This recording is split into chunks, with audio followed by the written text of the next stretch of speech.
자, 직접 보셨습니다만 윤석열 대통령 어제 총선에서 이 낙천한 이 여당 의원 후보들 또 이런 분들과 초청해서 오찬을 가졌죠. 패널 두 분과 함께 정치권 소식 자세히 좀 짚어보겠습니다. 최수영 정치평론가, 강성필 민주당 국민소통위 부위원장 모셨습니다. 안녕하십니까? 네, 안녕하세요. 반갑습니다.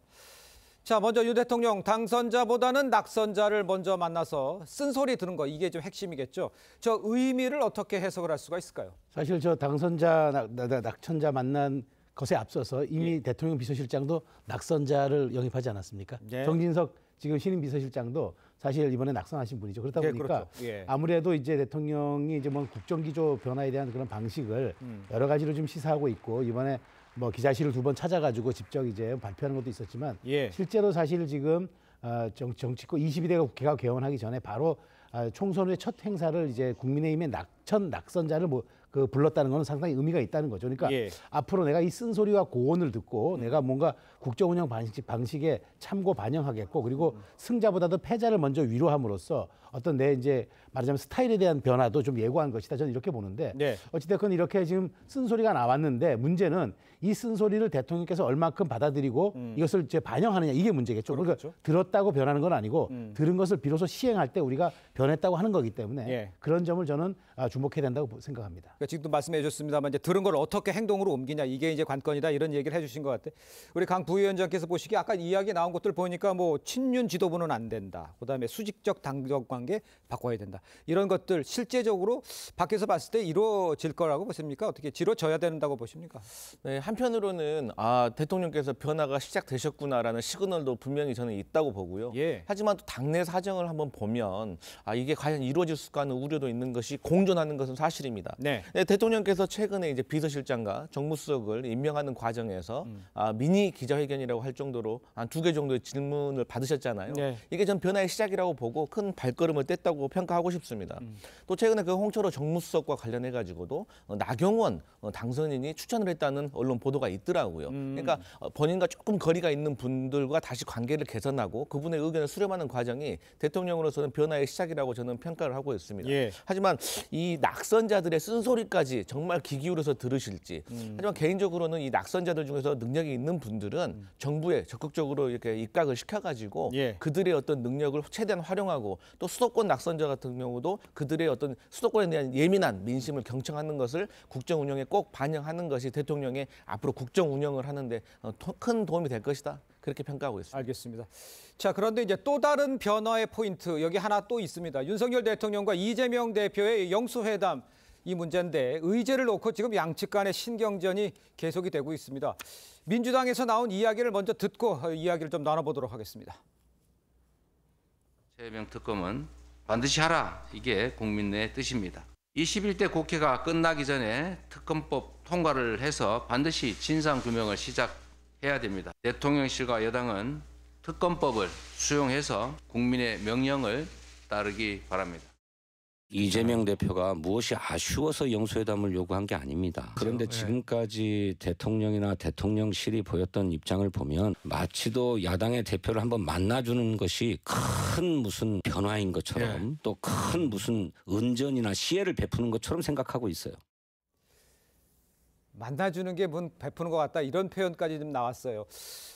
오늘 2차 실무회동이 진행될 예정입니다. 자, 민주당 분위기 상당히 강경하다. 뭐 의제를 글쎄 조율하는 건야 되지만 요구하는 듯한 모습도 보일 수 있다. 이런데 어떻게 봐야 됩니까, 이 상황을? 예, 그렇습니다. 근데 의제가 중요하죠. 그러니까 물론 이제 정치 협상에서 의제가 중요하지만 의제가 그렇다고 협치의 발목을 잡아서야 되겠습니까? 저는 그렇게 생각합니다. 그러니까 우리가 사실 지금 대통령과 이재명 대표의 여야 영수회담은 우리가 이른바 이제 우리가 정말 정치 협치, 그다음에 우리가 경색된 이 전국을 타파하고 국민의 민생의 정치를 돌려드리는 그런 쪽으로 가자고 하는 것 아닙니까? 그런 어떤 걸 보자고 시작한 것이 결국은 이제 영수회담인데, 근데 이 본질을 우리가 좀 봐야지 여기에서 의제가 이 발목을 잡아서 진행하지 못한다? 저는 이거는 좀 앞뒤가 안 맞는다고 봐죠. 그러니까 의제가 뭐 여야 협상에 이른바 좀 필요 조건일 수도 있겠지만 저는 이게 충분 조건은 아니라고 봅니다. 그러니까 중요한 건 국민이 22대 국회가 이제 바라보는 어떤 그런 기대가 있을 거 아닙니까? 근데 그게 지금 지난 2년처럼 서로 거부권을 남발하고 그다음에 서로 거야의 완력을 보여주는 이런 정치가 아니라 서로 협치의 정치를 해서 임기 3년 차에 접어드는 윤석열 정부는 안정적인 국정 운영할 수 있도록 하고 거대 야당은 입법권을 통해서 거대 여당을 압박하되 견제도 하지만 그렇다고 민생을 도외시하지 말라 이런 뜻이 아니겠습니까? 예. 그런 측면에서 저는 뭐 정말 우리가 여기서 빅딜은 아니더라도 정말 스몰 딜은 해야지 이게 노딜로 끝나서 되겠습니까? 예. 그런 측면에서 민주당이 저렇게 우리 손에 아니다라고 압박하는 거는 진정한 협치의 모습이 아니라고 저는 말씀드리고 싶습니다. 예. 일단 대통령은 허심탄회하게 얘기를 듣겠다 이렇게 얘기했지 않습니까? 그렇다면 좀 듣는 거와 좀 허심탄회하게 얘기하는 것에 맞춰서 꼭 의제를 정하지 않고 하는 것은 어떻습니까? 그런데 이제 대통령과 그 야당 대표가 만나는데 의제를 정하지 않고 그야말로 프리토킹을 한다는 것은 자칫 어떤 결과물이라든지 성과물이 흩어질 수도 있거든요. 그래서 최소한의 어떤 의제 정도는 정돈이 돼 있는 상태에서 만나야지 아무래도 성과물이 좋을 것 같고요. 다만 당내에서 이제 좀 분위기가 그렇습니다. 이거 제 민주당이 지금 선거가 있지 않습니까? 그러니까 국회의장 선거도 있고 원내대표 선거도 그렇죠. 있고 그러다 보니까 아무래도 선명성 경쟁이 좀 심해지는 것 같습니다. 그러다 보니까 아무래도 이 의제와 관련해 가지고 좀 강한 메시지들이 나오는 것 같은데요. 저는 이재명 대표가 잘 판단을 해서 완급 조절을 할 수 있는 정치적인 내공이 있기 때문에 어떤 무리한 요구는 하지 않고 받을 수 있는 제안을 잘 이끌어낼 거라고 믿고 있습니다. 근데 거부권을 행사하지 않겠다, 자제하는 걸 약속해라. 이런 식의 이제 아이템들이 나오면 상당히 그 협의를 하기가 좀 쉽지 않아 보이겠어요. 맞습니다. 그래서 당 내에서는 이런 강경파의 말도 있지만 뭐 정성호 의원 같이 받을 수 있는 제안을 해야 되는 거 아니냐. 그리고 첫 술에 배가 부르겠느냐. 그래서 사실 일각에서는 이번 회담에서는 정례화, 그러니까 자주는 아니라고 하더라도 대통령과 야당 대표가 만나는 계기를 좀 정례화하는 것이 아무래도 첫 번째 목표가 될 것이 아니냐. 그러한 과정 속에서 여러 정치 현안들이 슬슬 풀려나가지 않을까. 하지만 첫 술에 뭐 특검법이라든지 뭐 여러 가지 강경한 주제, 그러니까 대통령으로서는 당장 답을 줄 수 없는 주제를 가지고 답을 달라라고 하는 것도 사실 그 회담을 좋은 성과로 이뤄낼 수 있을까라는 의문이 있습니다. 알겠습니다. 이재명 대표는 해병대 특검법에 대해서는 강경한 입장이지만 강 부위원장은 그것까지는 아니다 생각을 하신다 이렇게 생각을 하시는군요. 알겠습니다. 자, 계속해서 국민의힘 상황도 좀 살펴보겠습니다. 친윤 핵심으로 꼽히는 이철규 의원이요 차기 원내대표로 거론이 되면서 당내에서는 좀 엇갈린 반응이 나오고 있습니다. 직접 들어보겠습니다. 답답한 거는 이철규 의원이 상징하는 게 결국에는 친윤 아니에요. 그러다 보면 이게 또 다시 친윤으로 물러가면서 당이 과거의 반성은 없이 계속 과거의 기조대로 가는 게 아니냐 이런 우려를 할 수밖에 없겠죠. 뭐 친윤이 죄는 아니고 뭐 대통령과 친하다는 게 죄가 될 수는 없죠. 특히 집권당에서 만에 하나 이제 원내대표가 소위 대통령실과 소통이 편한 분들로 된다면 당 대표는 어느 정도 건강한 긴장 관계를 유지할 수 있는, 그래서 당 대표와 원내대표가 균형을 맞추는 그것도 하나의 방법이 아닐까 싶네요. 자, 그런데 이제 내부를 좀 들여다보면요. 수도권에 출마했던 이 3040 세대들이 모이는 이 천목회에서는 도로 친윤당 되는 거 아니냐 이런 우려 목소리 나오고 있는 게 공개적으로 나오고 있죠. 이런 게 사실입니다.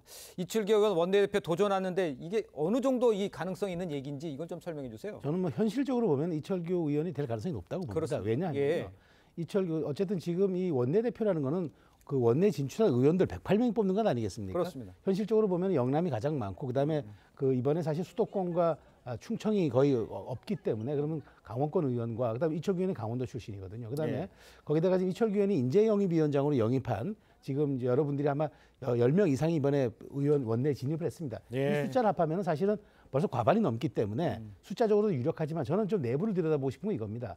지금 임기 3년 차에 접어든 대통령실이 비록 거야가 192석이라지만 이른바 국정주도권을 놓을 수는 없잖아요. 그렇다면 이걸 좀 적절히 대변하고 더더군다나 지금 국민의힘의 원내대표는 192석을 상대해야 되기 때문에 일종의 극한 직업입니다. 그러니까 잘 대통령실과 소통이 돼야 하고 전국 주도권도 놓지 않으면서 거야도 협상해야 되는 여러 가지 그 어려운 정치 지형을 돌파해야 하거든요.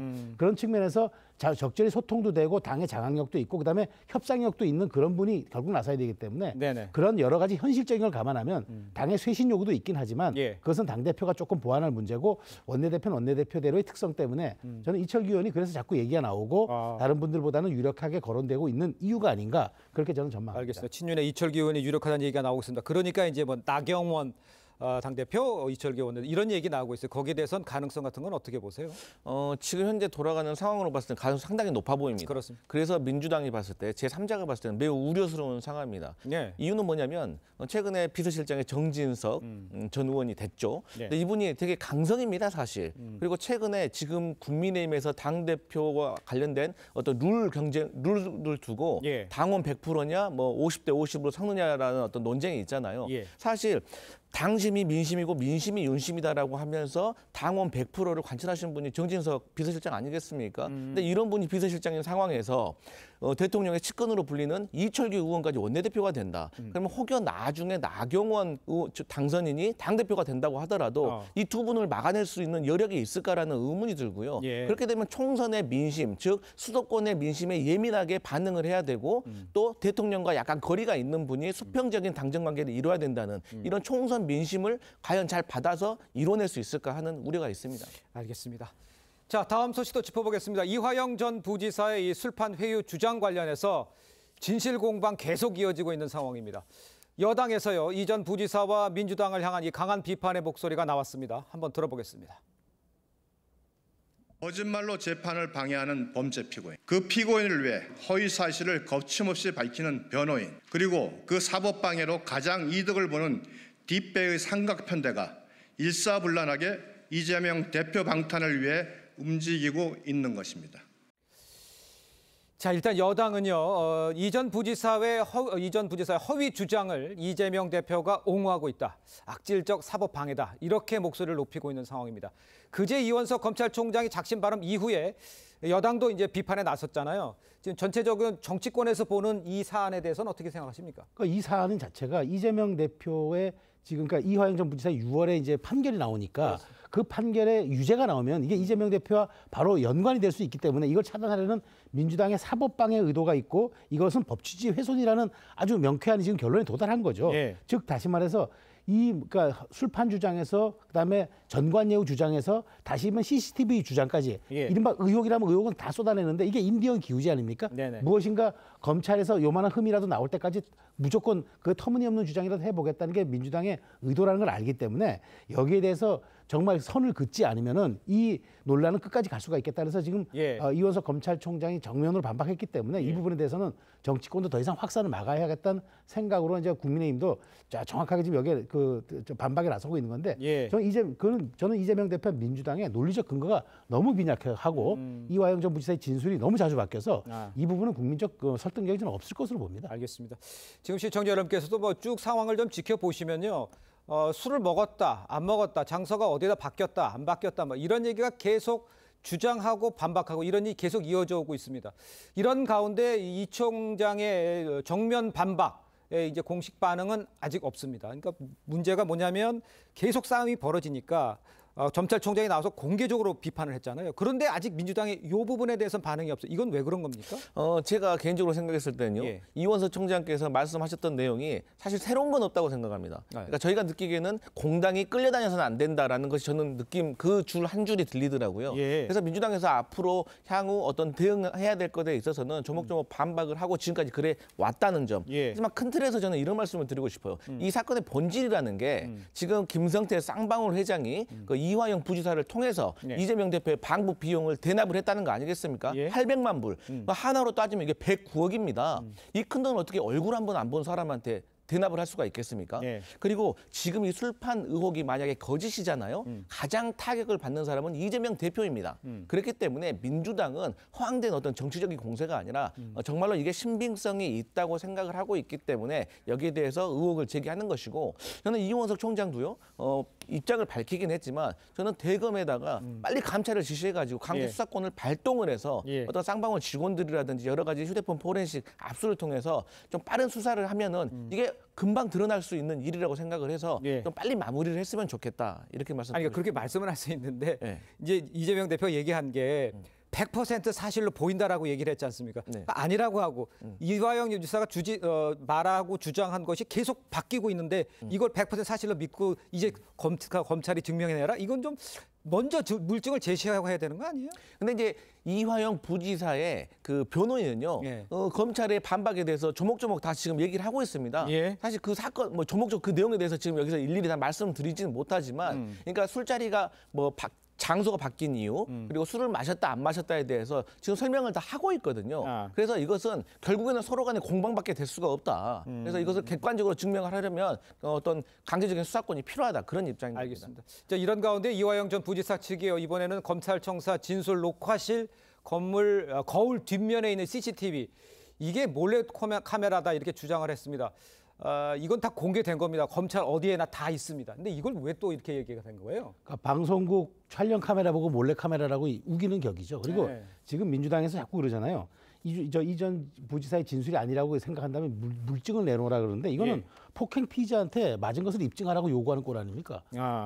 가해자가 때린 걸 입증하는 게 쉽지 피해자가 맞은 걸 입증하는 게 쉽습니까? 네. 저는 그건 말이 안 된다고 보고요. 그런 측면에서 지금 이 CCTV는 원래 그 수사기관 규정법에 있는 거거든요. 전체를 녹화해야 되고 그다음에 조사 받는 사람이 보여야 된다고 명시적으로 규정이 돼 있어서 하는 거를 이걸 몰래 카메라라고 얘기하는 것은 이른바 몰래 카메라라고 자꾸 주장하는 것. 예. 그럼으로써 본질을 희석하는 건데 보십시오. 이 사건이 이제 대북 송금에 이재명 대표가 관여했느냐가 핵심이 있는 건데 이 사건의 본질은 어디로 사라지고 술을 먹었냐 혹은 전관이 개입했냐 그다음에 CCTV가 있었냐 이 사건을 프레임 전환한 것도 저는 민주당이 여기에 방점을 찍었다고 봐요.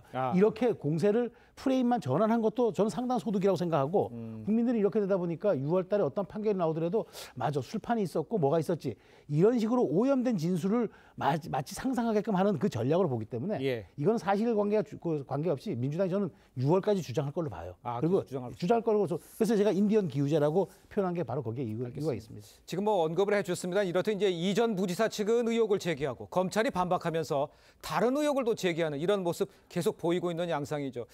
이전 부지사 측의 발언이 계속 바뀌면서 야당 내에서는요 신빙성이 흔들린다, 조금 거리를 둬야 하는 거 아니냐 이런 목소리도 있다곤 하는데 물론 강 부위원장께서는 검찰에서 감찰을 해야 된다 이렇게 주장을 했습니다만 민주당 내에서 조금 반복되는 진술이 바뀌는 이런 거에 대해서는 좀 변화가 있습니까? 보는 시각이? 그러니까 사실 저희 민주당도 과거에 이제 청담동 술자리 의혹에 대한 트라우마가 있지 않겠습니까? 있죠. 예. 그렇기 때문에 조금 신중해야 된다는 신중론도 분명히 있습니다. 네. 그리고 저도 개인적으로는 이재명 대표가 직접 나서서 이렇게 공세를 하는 것이 맞느냐. 당의 대변인도 있고 여러 가지 이번 TF 팀도 있기 때문에 예. 거기서 대응하는 것이 맞지 대표까지 나서서 하는 것이 조금 우려스럽다라고 하는데요. 예. 그럼에도 불구하고 어쨌든 당내에 많은 법률가들과 상의를 해서 정무적으로 판단을 한 것이기 때문에 저희가 뭐 거리를 둔다는 것보다 조금 더 팩트를 더 확인을 더 잘해야 된다 그런 뜻이지 거리를 둔다는 것은 조금 맞지 않는 것 같습니다. 알겠습니다. 자, 민주당 내 상황도 좀 보죠. 당내 상황이요. 원내대표 선거 이야기입니다. 이 선거 8일 앞둔 현재 출사표를 던진 사람이 이른바 찐명으로 평가받는 박찬대 의원 한 사람뿐입니다. 이 추대되는 분위기라고 봐야 됩니까?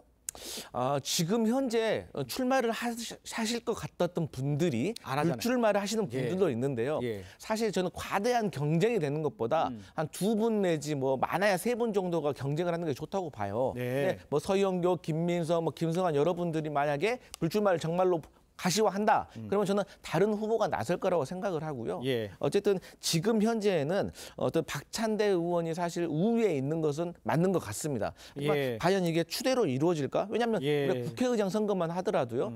처음에는 추미애 예. 후보가 많이 앞서는 듯 했지만 우원식 의원까지 지금 과세를 하면서 오히려 또 경쟁되는 분위기가 있고 예. 우리가 속된 말로 이걸 반장선거라고 하잖아요. 그렇기 때문에 의원들의 마음은 누구도 알 수가 없고 원내대표 선거 같은 경우는 구도도 중요하지만 더 중요한 게 개인기입니다. 예. 그렇기 때문에 후보에 대한 어떤 개인기가 중요하고 인품이 중요하기 때문에 결과를 장담할 수 없다. 그래서 추대론으로 가지는 않을 것 같다. 이렇게 보고 있습니다. 알겠습니다.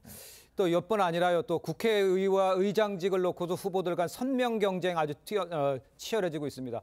정성호 의원이 김건희 여사 특검법을 첫 영수회담에서 꺼내는 것 부적절하다.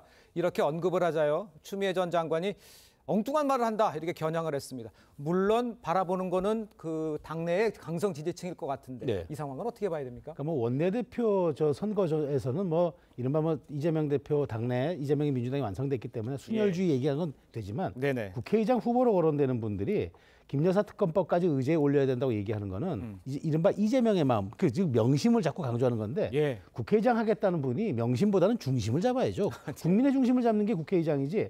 저는 그렇게 봅니다. 국회법에 왜 국회의장에 대한 중립 의무가 있습니까? 저는 그런 것들의 본질을 살려야 된다. 그래서 저는 민주당에서 과도한 이런 충성 경쟁과 순혈주의 경쟁이 민주당을 오히려 정말 갈라파고스의 정당으로 만들 수도 있기 때문에 예. 이번 총선에서 나왔던 민심을 정확히 헤아리는 게 중요하지 과도하게 자기중심적으로 헤아리는 건 지양해야 한다고 말씀드리고 싶습니다. 국회의장 선거에서 저렇게 그 싸움이 치열해지는 양상은 어떻게 봐야 됩니까? 그러니까 이제 말씀하셨듯이 아무래도 대부분의 후보들이 친명 성향이기 때문에 그러면 차별화를 하려면 뭐가 있겠습니까? 예. 선명성이 중요한 거죠.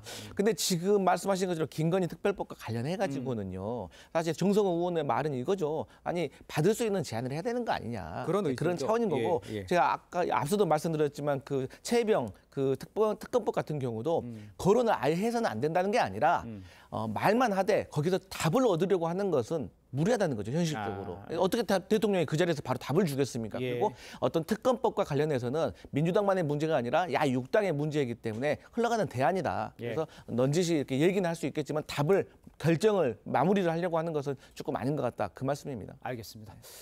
자, 정치권 소식 두 분 말씀은 여기까지 듣겠습니다. 고맙습니다. 감사합니다.